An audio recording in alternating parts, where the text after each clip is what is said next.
Halo semuanya, selamat datang di channel of Zero Nine. Oke, kita langsung saja. Saya akan menceritakan sebuah alur cerita yang berjudul Iblis Surgawi yang tidak dapat menjalani kehidupan normal. Diceritakan dahulu ada seorang blacksmith hebat yang terkenal di tempat ini. Blacksmith itu memiliki sebuah toko yang menjual karya tempaannya. Dan suatu hari dia beruntung bisa menjual senjatanya pada kerajaan yang bernama Kairo. Di tengah-tengah perang yang tiada henti itu sungguh sebuah kesempatan besar untuk mengharumkan statusnya. Setelah perang selesai, blacksmith itu dihadiahi sebuah gelar, yaitu Baron. Dan blacksmith itu adalah pemilik tanah ini yang tak lain bernama Romero Dimitri, yaitu ayah Master Roman. Itulah yang diceritakan Pak Tua di depan seorang pemuda yang tak lain adalah MC kita, yang bernama Roman Dimitri, dan bersama pelayannya yang bernama Hans. Di sini kita diperlihatkan bahwa si Roman yang mati karena overdosis obat-obatan atau kita sebut narkoba, yang tubuhnya dimasuki jiwa seorang pemimpin sekte Heavenly Demon yang bernama Baek Jung Hyuk. Selanjutnya nanti kita panggil saja dengan nama Roman, biar enak didengar dan mudah diingat. Oke, kita lanjut. Setelah mendengar cerita tersebut, si pelayan lalu bergumam dalam dirinya. Ya ampun, kenapa dia mendengarkan cerita yang sudah diketahui semua orang? Lalu beberapa jam kemudian setelah mendengarkan ceritanya pun, Roman yang dimasuki jiwa sang pemimpin Heavenly Demon sudah mulai paham bahwa dirinya adalah putra tertua keluarga Dimitri dan sekarang berada di sebuah kerajaan bernama Kairo yang berada di benua Salamander, dan tidak ada dunia yang namanya Murim. Ya, karena dia aslinya dari dunia Murim, jadi dia berpikir begitu. Lanjut. Lalu Hans yang merasa bingung melihat tuan mudanya bertingkah aneh, kemudian berpikir sekaligus bertanya dalam hatinya. Mungkinkah dia mengonsumsi obat yang sedang populer di kalangan anak-anak kaya?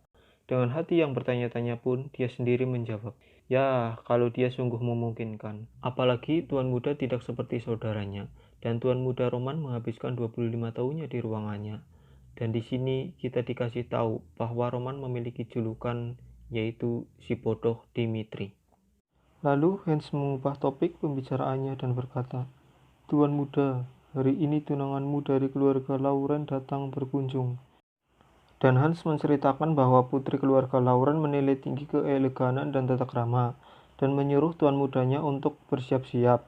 Tapi sebelum menyelesaikan perkataannya, Roman memotong perkataannya dan berkata ada yang lebih penting ketimbang itu, dan menyuruh Hans untuk mengantarkan orang tertua di tanah itu dan berkata, bagiku si putri itu tidaklah penting ketimbang mengetahui cara hidup di dunia ini. Lalu, dengan wajah kebingungannya itu, Hans berpikir kenapa orang yang hidup di sini berkata seperti itu. Tapi karena dia sadar akan tugasnya sebagai pembantu, Hans pun menyetujuinya. Scene berganti, dan setelah mendengar cerita lainnya, kita diperlihatkan kehidupan sang Heavenly Demon yang sebelumnya yang masih sebagai seorang murim, yang menjalani kesengitan dan setelah mendapatkan semua dalam hidupnya, dan menerima kematian lalu terbangun di tubuh Roman Dimitri. Dia berpikir, apakah ini kehendak surga ataukah hukuman dari dewa karena tidak menerima kenaikan?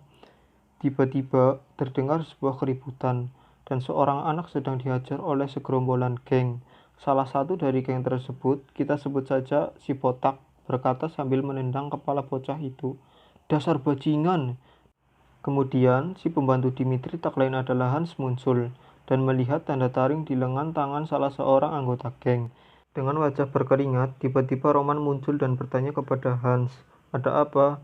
Hans yang kaget menjawab, Master, tampaknya itu adalah Bloodfang. Roman yang masih belum tahu pun bertanya, Bloodfang?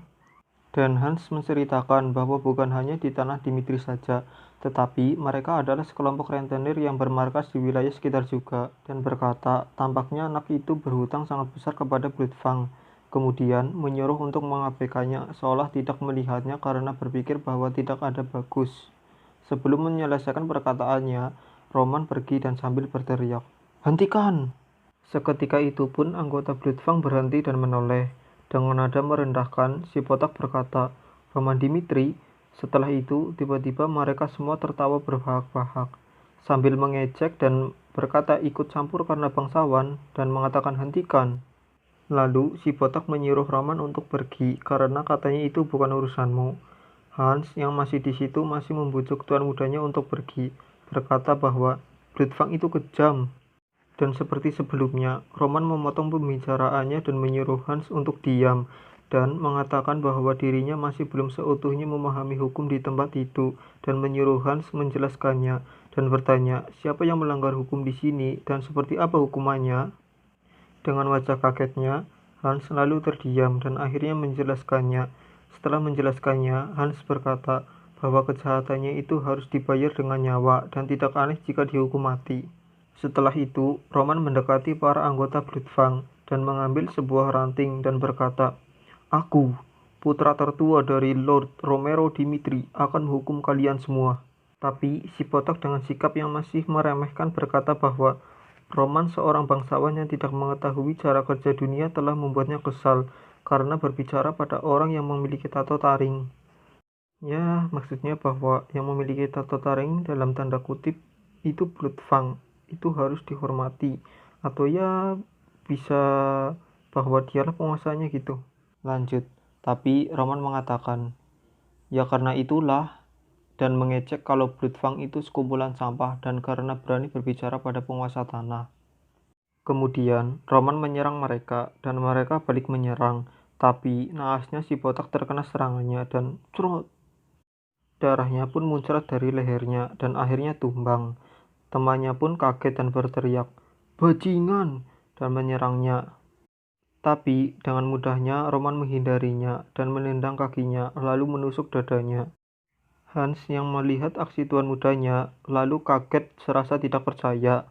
Kemudian diperlihatkan kilas balik saat Baek Jung Hyuk membuka mata dan melihat surat wasiat Roman dan narkoba yang berserakan, dan tentang kerajaan Kairo yang sedang dalam masa perang memilih perwakilan dari setiap penguasa dan memaksa melayani kerajaan, dan Roman yang terpilih sebagai perwakilan dari keluarganya untuk bergabung dalam militer akhirnya bunuh diri karena takut. Dan karena sekarang tubuhnya dimiliki oleh pemimpin sekte Heavenly Demon yang tak lain adalah Baek Jung Hyuk, dan selama bisa menguasai tubuhnya, maka tubuh Roman harus menjalani hidup seperti Baek Jung Hyuk. Dan setelah membantai anggota geng tersebut, salah satu anggota yang ketakutan mencoba melarikan diri, tapi langsung tertangkap oleh Roman dan dibuat bertekuk lutut.